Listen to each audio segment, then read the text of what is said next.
treatment plant. That is the biggest water treatment plant of that pool technology in Africa, not just Kenya. And we saw the kind of things we need to do there.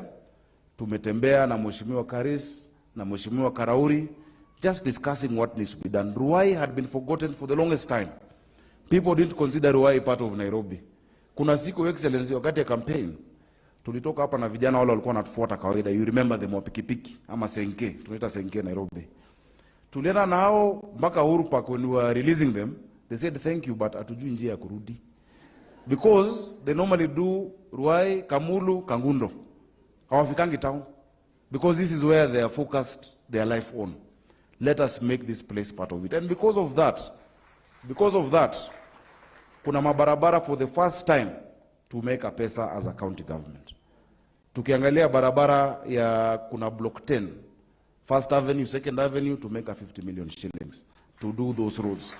Your Excellency, tukiangalia hii from Dramville coming down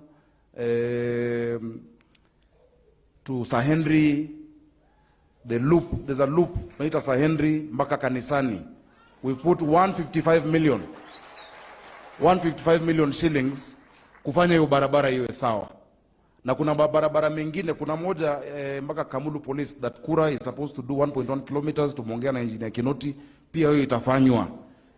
From the next few weeks huku mtaona tu tingatinga tu na kazi na ground breaking na kazi mpaka mtachoka na hiyo kazi, Your Excellency. Tukienda mbele, Valley Road to Red Gate, we put 32.5 million shillings, Your Excellency, to be able to be done. Huku chini kuna Mihango Slip, pia tumeka pesa, I think around 17.5. Kuna Deliverance Road, mona Samkago kwa hapa, there's already a Deliverance. Kuna Deliverance Road ambayo inashikana na Mwiki, pia hapo tumeka pesa 18.9 million shillings. And also in the area of Njiru. Just so that we can be able, this is the fastest growing part of Nairobi. If we deal with the core infrastructure in Ruai, this is where the city is moving towards. And I'm sure we will work together with Mheshimiwa Karauri, who, as he has said, is my good friend of many years, to bring this place back to where it needs to be. Your Excellency, kuna ECDs na nafurahi because hata MCA wa hapa ametafuta pesa ya high mast ya mataa hapa mtaani ili mambo iwe sawa. Ili kuwe na mwangaza, vijana waache mambo ya nyongolo na mambo ya kupigana ngeta. Hiyo itaisha, Your Excellency. Your Excellency, we have an issue ya traffic kwa magari ambazo ni exhausters zikienda kwa water treatment. They used to do a discharge in Njiru. I went there the other day. We are talking to the MP, tumekubaliana, plus also the school there, to have a modern discharge facility there that we are doing. And also building for them a proper ablution block. Ndio magari ikuwe na discharge pande hiyo, haina haja ije all the way to the water treatment plant. So that we open this road. And I am sure we can dual this road.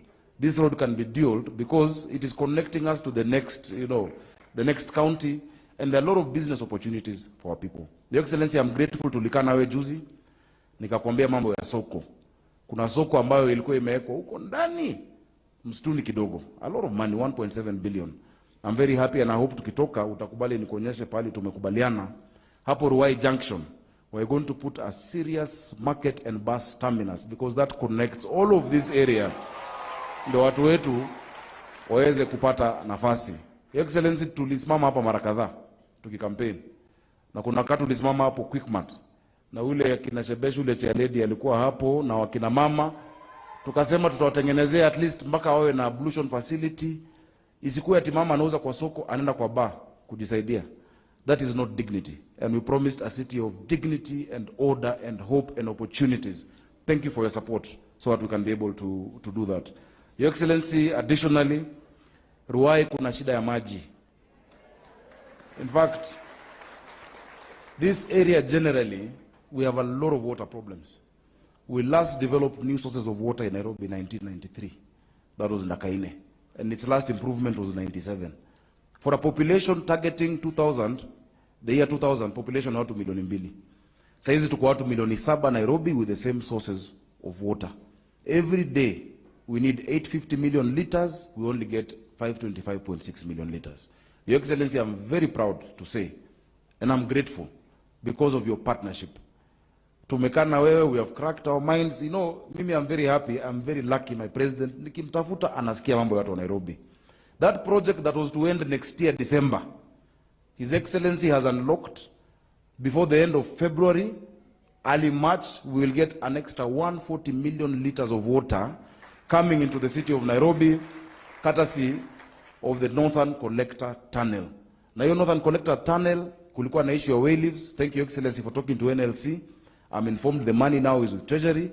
Treasury needs to give it to Athi Water, walipe wala watu all the way to Kirogo wakikuja hapa juu, so that that water can come in. And once that water comes in, najua mnajua, na hata Meja Dong tumeongea na mara mingi, kuna pipeline ilichimbwa kuanzia Kiambu kwenda mpaka Embakasi Barracks. We have looked for money, Your Excellency. We have found 1.2 billion to now extend it coming this way, such that this entire area will now be receiving proper water thrice a week at the minimum, Your Excellency. 3 times a week, Kayole kukuja pande chini wakuwe wanapata maji kwa wale ambao wamekuwa hawajapata maji. That was 1.8 billion shillings that we've gotten from the French Development Agency. Your Excellency, nikienda kumalizia, mambo ni mengi ambao umefanya kwa hii muda mfupi. Sewer system imekuwa na shida. When we were at Bishop's Place in Zimmerman, that was the thing that was discussed. This entire area, issue ya sewer. I'm glad to also say that we've been able to secure another 7 billion shillings that is going to sort out the sewer system. Your Excellency, Mihango, Utawala, pande ya Kasarani, area ya Infinity, Ronald, coming down to Ruai Shopping Center, parts of it, will make sure that, Your Excellency, we can give our people proper dignity by that project. In April, ndo mtaona hizo pipelines zikija. We are trying to ask Athi Water to hasten that process ya procurement, ili at least by end of March, tuanze kuona kitu, because these people deserve all the best. So, Your Excellency, asante sana kwa kuwa hapa na sisi. Asante sana kwa kusimama na kanisa. Wewe ulitufunza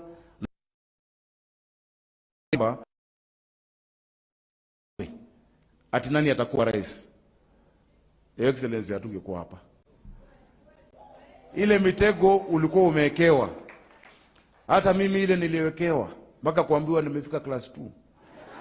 Mpaka kuambiwa ati Sakaja hawezi kuwa governor na hata kuwa governor.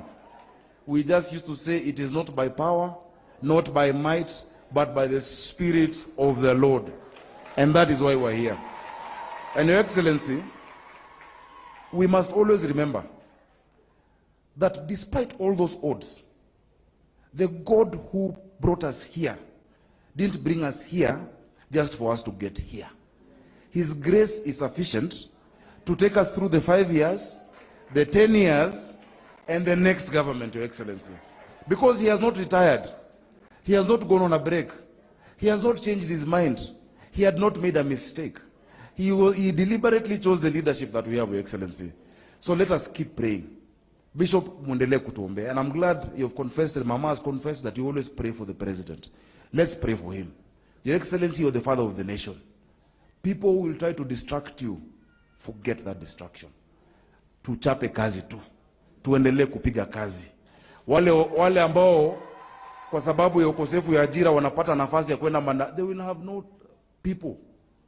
If people fill stadiums on Tuesday, it is because of lack of work. Or on a Wednesday. Let's give these young people opportunities. And I'm very happy that we're able soon to employ another 3,000 young people in Nairobi to come in and help us clean the city. The 10,000 ambao unanisaidia wa kupanda miti. Kabla tukuje tuliongea na Bishop, nikampatia miti ya kupanda, tukasema tutapanda na tuongeze ile red soil, and we will give you more seedlings, because the president has given us a target of 1 million trees a year in Nairobi. This area, Your Excellency, ni miti tu. Miti ingepandwa hapa, the environment will be like Karen. Hakuna tofauti. So please, even in your personal capacity, don't wait for the government to come and plant trees. Please take an opportunity, celebrate your birthday by planting trees. Yangu ilikuwa juzi, I planted 3,800 because I turned just 38. So nikaongeza times 100. We planted 3,800 trees in Nairobi, and this year we're going to do 1 million trees. So wacha niachie hapo, Your Excellency, watu wa Majestic City. I want to invest in the Majestic City, because I have accepted that vision goes hand in hand with our vision. So I will give you my investment, Bishop. Sio lazima hata nitangaze, hiyo nitakupa. Na Excellency Bishop ameuliza mambo ya titles. Titles zetu za Nairobi tuko tayari na 10,000 imefungiwa, and I know you've been helping us. Kuna Director of Land Administration, Bwana Nyangweso, if we unlock, even the titles here will be ready.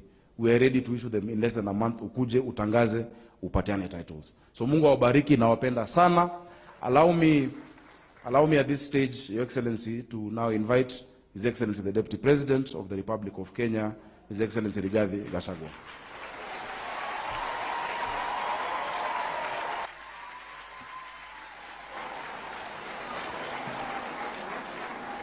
Thank you. Please be seated. Kiongozi wetu Rais wa Jamhuri ya Kenya, Daktari William Ruto, Bishop Mark Kariuki and your family, and the congregation, God is good, and all the time. Nisalimieni kwa hewa. Bwana Yesu asifiwe. Bwana Yesu asifiwe tena. Adwaru wa imuri okuo. Haya, kai moyoire goko. Kai nyobe no itu ere kodo guothe. Your Excellency, we want to thank Bishop Mark and his family and the congregation for once more giving us an opportunity to come here and pray to God in this service of thanksgiving. Bishops and our spiritual fathers, we will never get tired of saying thank you for your prayers, for your intercession on our behalf to God, to give us grace and be merciful to us in very difficult circumstances. Your Excellency, when Bishop Mark and about 8 bishops came to my house one early morning to pray for you and me and the country, the minute they started speaking in tongues, I knew you were sorted. So, good people, we want to say thank you. President William Ruto would not be seated here today were it not for God's grace and mercy. The obstacles that had been put on his path to leadership were insurmountable. But your prayers and the prayers of the people of Kenya gave us a God-fearing leader who has started working in equally difficult circumstances. Sometimes I analyze. I thought that the path to our president getting into leadership was difficult. But I'm now persuaded that getting through the government he's inherited, the economy, the problems bedeviling the people of Kenya is an equally even more difficult task. So we urge you to please continue praying for our president and his government, for God once more to put his hand on him and give him wisdom to steer this country into economic prosperity and restore the dignity of the Kenyan people by eradicating poverty, encouraging business, and putting money into people's pockets. Your Excellency, I have seen our detractors are very concerned that we come to church every Sunday. I was reading the papers this morning, they were even saying that since you came to office, this is your 28th Sunday service. I want to save them that task of keep on counting. We will be in church 52 Sundays every year for the next 5 years. So those editors who are assigning reporters the work of counting, please give them something else to do. We'll be in charge. Coming Sunday, we'll be in Nakuru for prayers for the nation, and we want to thank our spiritual fathers for their arrangements. And Nakuru is important. In 2017, retired President Uhuru Kenyatta and yourself went to Nakuru and prayed to God for victory. And the two of you made a commitment that if God is gracious to give you victory, you shall come back to Nakuru. That never happened. After March 9, he convinced our retired president that prayers are no longer necessary. We tried to ask him, we go back to Nakuru to honor the promise to go to say thank you, and he could not hear. the country faced unprecedented problems after we cheated God that we will go to say thank you. The country got into economic crisis. Businesses were destroyed. People's goods were torched. Women were evicted at night during COVID. Brother turned against brother.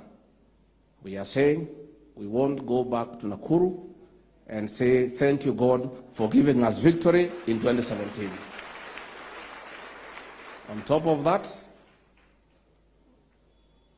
we want to go to Nakuru as Kenya to thank God for peaceful elections in 2022. We want to thank God for a smooth transition. Above all, we want to request our leaders to intercede for this country before God to give us rain. We want our spiritual leaders to intercede for this country before God to save our young people from illicit brews and drugs. We want our leaders to intercede before God to save this country from the disease of cancer that has ravaged homes and left death and destruction in many homes. We have many issues to intercede. So let those people who don't like going to church, who don't believe in the power of prayer, go and do what they know most and leave us alone to go and pray to our God. What do I do? Ni mwakera ni kuona jambo eno ita Ruto niyo mwendaga eno yarithagia nguku eno yacambagio ikaigirirwo igenyo ikanyarirwo ni gwithurira kana kuringiririo kayona inyuĩ nĩ mũgeragia mũkaruta mũndũ ũrĩithagia ngũkũ mũkamũtua mũthamaki wa Kenya. Ithe gũtirĩ Ngai matu-inĩ twamerire Ngai etwoke Ngai ndarĩaga ngima na ndakomaga kayore atĩ nĩ njamba ĩno president wa Kenya haha ngĩrĩkia andũ aitũ njoe mweke ũyũ niĩ handũ hakwa na njamba ĩno itũ ma nĩ mwatwĩkire wega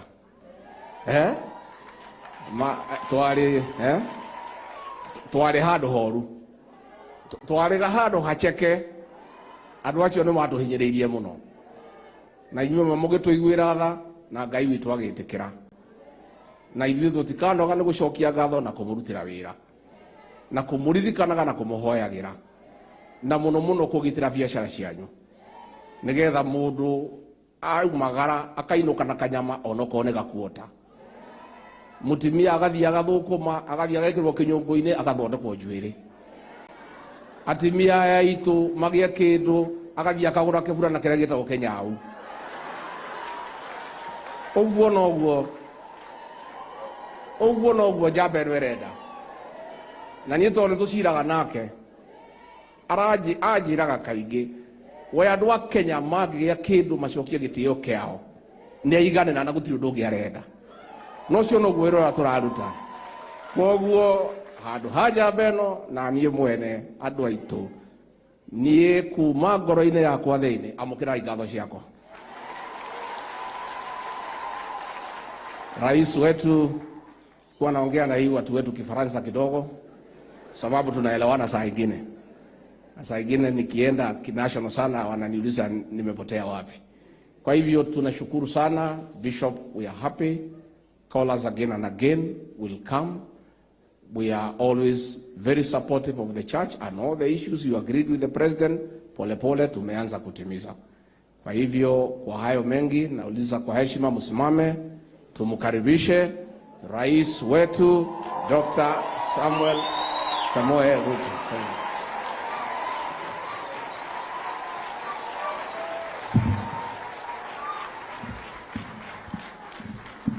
Asanteni sana. Tafadhali tuketi. Asanteni sana. Baba wetu Askofu Mark Karioki, maaskofu mlio hapa, wachungaji, viongozi wote wa kanisa, ndugu viongozi wenzangu, wananchi na Wakristo wa hapa Majestic City Church, hamjambo. Deliverance, Bwana Yesu asifiwe. Mimi kwanza nataka nimshukuru Mungu kwa sababu ya kunipatia nafasi na ndugu zangu hawa tufike hapa kanisani. Vile askofu amesema,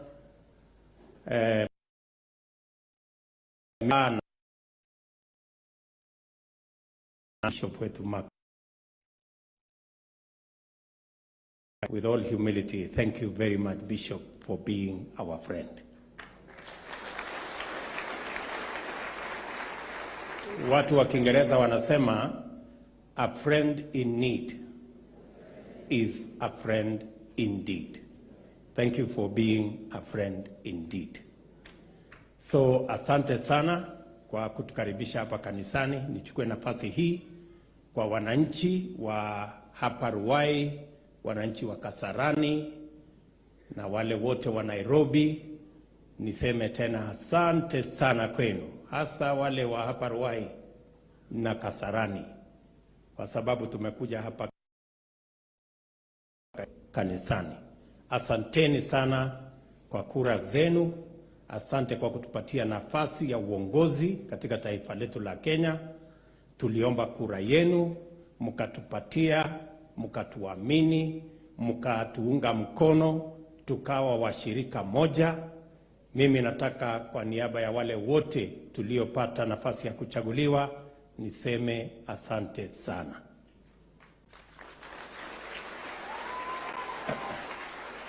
Narudia tena nikisema asante sana. Na kwa sababu mmetimiza sehemu yenu, mimi nataka niwahakikishie ya kwamba without fear of any contradiction, na sisi tutatimiza sehemu yetu.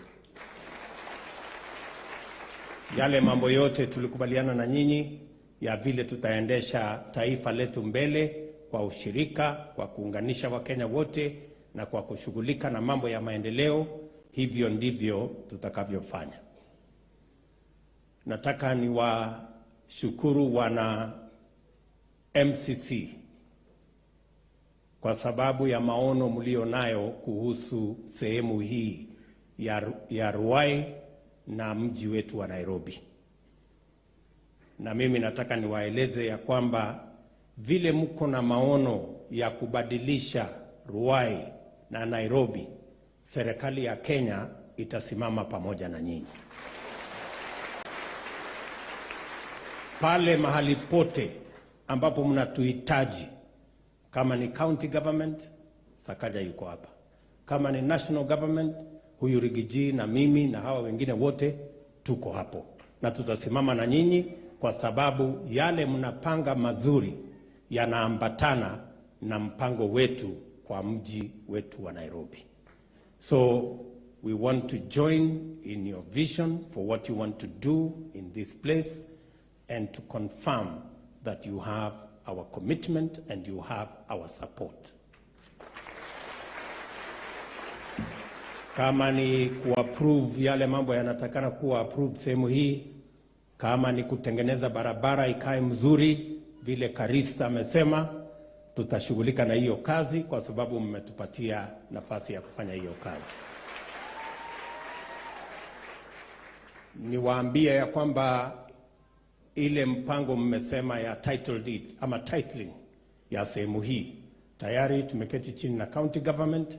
Kulikuwa na matatizo kidogo mahali fulani, tumeshaitatua. Kulikuwa na digitization ambayo ilichelewesha mambo ya issuance of title deeds. Mimi nataka niwaambie tumeshatatua hiyo jambo, and in the shortest time possible, vile governor wetu amesema, tutapatia nyinyi title deeds zenu hapa Nairobi. Nairobi hapa ilisahaulika siku nyingi. Watu walikuwa wanafikiri Nairobi kila kitu iko sawa. Tulikuwa tunashughulika na sehemu zingine mpaka tukagundua hata Nairobi kuna matatizo makubwa sana. Kwa hivyo title deeds for this city, we will come back here in the next 60 days so that you can have your titles and you can develop this area. Vile vile niwahakikishie ya kwamba vile tulisema tayari tumekubaliana na county government ya Nairobi kwa mambo ya masoko.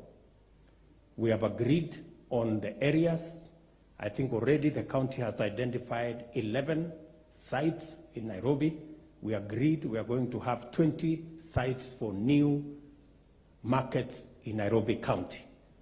Na tayari hapa Ruai pale tulisimama wakati moja tukasema tutajenga soko. Hapo tuliongea juu yake last week na tumekubaliana tutajenga soko hapo as one of the priorities for the city. Na zile zingine ambazo zitaendelea katika city yetu ya Nairobi. Tumekubaliana vile vile mambo ya maji, kwa sababu bado tuko na changamoto kubwa sana maji Kenya mzima, ikiwemo city yetu ya Nairobi. Na ndio mmesikia tumeweka mpango tayari ya kujenga dams 100 katika taifa letu la Kenya. Hapa Nairobi tumekubaliana ya kwamba ile miradi ambayo yalikuwa yamekwama tutazikwamua. Niwatangazie ya kwamba maji kutoka Karemenu imefika Ruai. In the next 2-3 weeks hiyo maji itafika hapa Embakasi, hii area yote hii. So tutapangana na county government tujue itatembea namna gani. Vile mmesikia governor amesema kesho we are releasing 500 million ya kukamilisha mpango ya Northern Collector Tunnel, ndio maji ifike hapa by the end of next month. Tuwe na maji another 140,000 meters of water that will come to the city of Nairobi, kwa sababu mmesikia Nairobi is still a water deficit city. And being the capital city of Nairobi, tunataka kuhakikisha kwamba tunapata maji ya kutosha. Wiki moja ama siku 10 zilizopita nilienda Ufaransa kukwamua maji pia ya dam ya Ruiru 2, ambayo sasa tuko na pesa ya kujenga Ruiru 2 kuongeza maji ambayo inakuja Nairobi, tukianza na Kiambu, Kiambaa, alafu ile itabaki itafika hapa Nairobi, so that we can increasingly tuongeze maji ambayo itakuja Nairobi. Hii Eastlands, sehemu nyingi ya Eastlands ilikuwa haina mambo ya sewage. Na ndio tumesema as we do the planning of the city of Nairobi, tumeweka pesa karibu bilioni 7 na development partners ili tuweze kutengeneza sewage system ya hapa Ruai, ya sehemu mbalimbali ya hapa Eastlands, ndio Eastlands ikae kama Nairobi ama ikuwe part of the city of Nairobi vile mmependekeza. So haya mambo yote ambayo mmetueleza, they are already in our plan. Tuhakikishe ya kwamba tunashughulika na mambo ya maendeleo ya city yetu ya Nairobi. The greening exercise ya Kenya na Nairobi, and I want to thank the church. Bishop ametueleza kanisa mumeamua kuza miti 2,000,000. Tumeambia Nairobi City every year they have to plant 1,000,000 trees in the city of Nairobi, and majority of the areas will be in Eastlands. Itakuwa ni sehemu kama hapa Ruai, ndio tutaweka vijana, tutawalipa wapande miti, wachunge hizo miti, ndio to green the city of Nairobi na tusafishe mji wa Nairobi. So tutashirikiana namna hivyo, tutatembea barabara hiyo pamoja, na ndio mimi nawauliza watu wa Nairobi, nikiwauliza Wakenya wote ya kwamba mazingira iko na matatizo, sio Kenya, dunia mzima. Na njia moja ya kubadilisha hali ya mazingira katika taifa letu na katika dunia yetu ni kuhakikisha kila mtu mahali popote unapanda miti. 15 tumeweka tayari mipango government ya Nairobi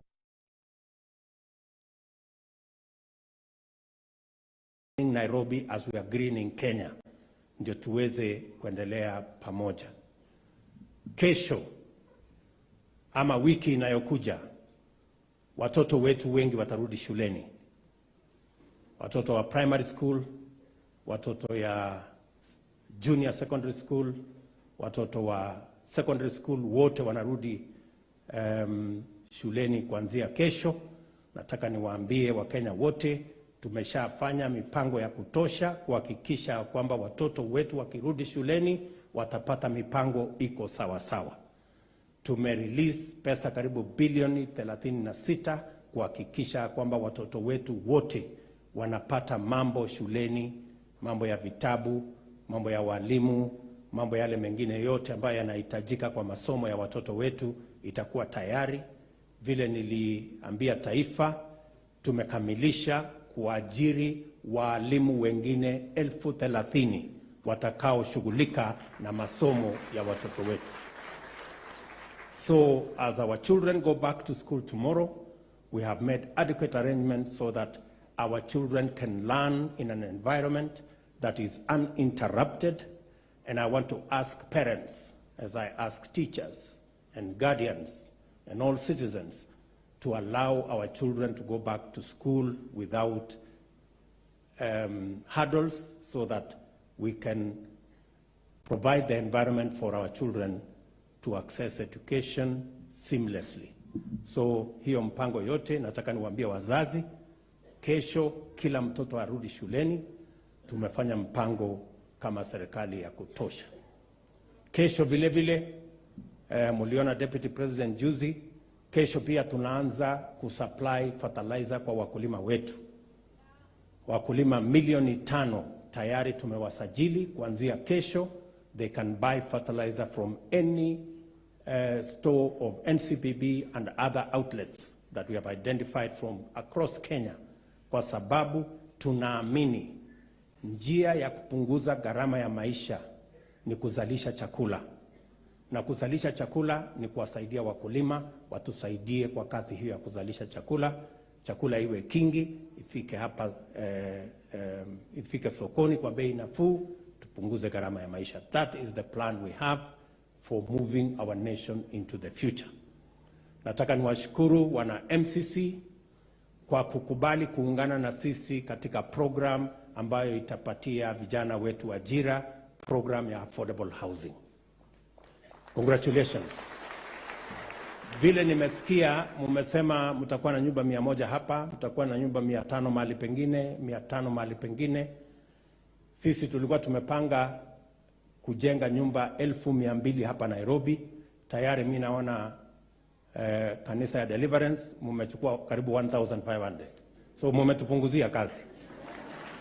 Na kwa sababu mnatusaidia kupunguza hiyo mpango na kutupunguzia kazi, vile umesema Bishop, mimi na serikali tutawasaidia kutafutia nyinyi investors watakaosaidia nyinyi. So Bishop, tafuta mtu yako ambaye anasimamia mambo ya investment, akutane na PS yangu anaitwa Charles Hinga Mwaura, waketi chini. Tuko na watu ambao wako tayari kufanya kazi na nyinyi, so that we can build those houses together. Hapa Nairobi tayari tunajenga. Nia yetu ni kwamba by the end of this year tutakuwa tunajenga nyumba 1200 ili tuwapatie vijana 1300-400 nafasi ya ajira katika mji wetu wa Nairobi. Tunajua vijana wengi bado huyu Sakaja ananiambia vijana wengi bado wako kwa dimanga. So lazima tuwatoe huko, kila mtu apate mahali ya kujishikilia, tuweze kuwajumuisha wengine katika mambo ya greening the city, tuwajumuishe wengine katika ile mazao yetu ambayo tunauza katika nchi za nje, tuwaweke wengine huko, ndio tuweze kujenga taifa letu vile inavyopaswa. Kwa hivyo we seem to be building a consensus, and I want to say thank you to the church for agreeing to work with us on the greening of our country, to work with us on matters of affordable housing, because all of us are united and have built a consensus to move our country forward. I am also equally happy that as a country we have all agreed and we have built consensus that irrespective of your status, of all other considerations, whatever region you come from, whatever religion you profess, all of us, we have built a consensus that there will be no waiver of taxes for anybody. Sisi wote tumekubaliana kila mmoja wetu atalipa ushuru. Na mimi nimefurahi sana kwamba Kenya sasa sote tumeunganisha mawazo yetu na tumekubaliana, hakuna mkubwa, hakuna mdogo, hakuna wa kona hii na kona ile. Sisi wote ni sawa mbele ya katiba na sheria, na sisi wote tutalipa ushuru kulingana na mapato yetu. Hiyo ni maneno mzuri sana, kwa sababu hatuongei ukabila, hatuongei dini, hatuongei kiwango, hatuongei nani mkubwa ama mdogo, mzee ama kijana. Sisi wote tumekubaliana, and it is the best consensus we can have as a nation. Na niyo njia ambayo itatusaidia kuokoa taifa letu kutoka janga la madeni.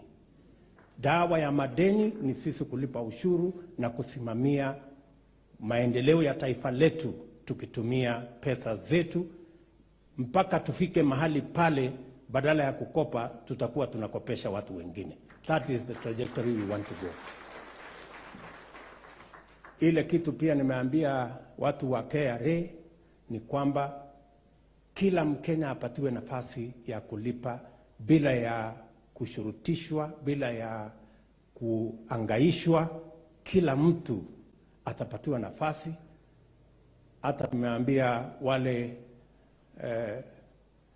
government agencies, kuna wengine kampuni ama idara za serikali badala ya kulipa ushuru wamepeleka KRA kotini. Tumewaambia wachana na kotini, endeni mfanye mazungumzo na KRA, mtoe mpango na taratibu ya kule ya kulipa ushuru polepole, tuache kusumbuana kotini, kwa sababu mawakili ndio wanapata pesa na serikali inapoteza. So we are asking, and in fact there will be a circular, that all government agencies cannot take KRA to court. If there is a challenge, let there be discussions between the various agencies with KRA, sort out issues out of court. We cannot using public money to go to court so that we stop paying taxes that we support public entities. We have to be united and seamless and organized. So haya ni mambo tutashirikiana pamoja na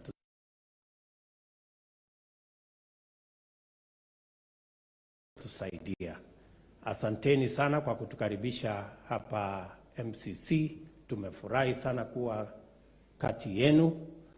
Yale mambo mengine na mimi pia nitafanya ka investment kiasi,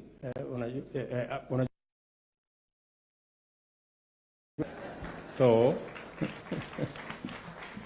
tutapangana vile tutasaidiana pamoja na nyinyi na hawa viongozi wengine. So asante sana Bishop Mark and your family for welcoming us. The Deliverance leadership and family, thank you very much. The development of our country, you have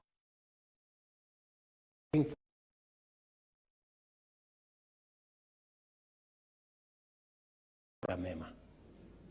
Keep doing the good that you're doing to great nation and be lifted up. Asanteni sana na watakia baraka ya Mungu. God bless you.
We'll come to that, Chairman. Yes. Let's go in sequence. So once the companies were shortlisted for printing the materials, was the evaluation report brought to the commission? No. That is still part of procurement, and evaluation report is given to the CEO by the director of procurement. So you are telling me, other than you approving the specifications for the voting materials, you never played a part in any way, You just had the CEO has appointed the Greek company, what was it called, Lycos, to bring the materials. We know we have the Procurement Act and Public Disposal Act, and we also have the public, the finance, the act which deals with. I understand, Chairman. So now the issue of procurement starts with the specs up to the signing of the contract, and that's work done by management. It's not the commission. So, Chairman. Yes. How come on 6th of July you announced that materials are arriving tomorrow on 7th of July? Without telling anyone. So how were you involved? Why did you tell the country that materials are arriving tomorrow and the commissioners didn't know, my client didn't know about it? She watched on TV you telling the country materials are arriving the next day. So why did you announce it if it's the role of the CEO? The chairperson of the commission, and this is now in accordance with the governance of the structures, is the spokesman of the commission. Matters election, then the country would expect to hear from the chairperson. So all those, the announcement you are talking about, this information came from the CEO that we are having ballot papers arriving, and it's important to inform the country. So, Chairman, I want to understand some things. Yes. You're the chairman of the commission. Yes. You're not involved in the actual procurement, in making a decision on who is to print our ballot papers, which is key, because we have to get the correct papers from the correct company. But you want to take the role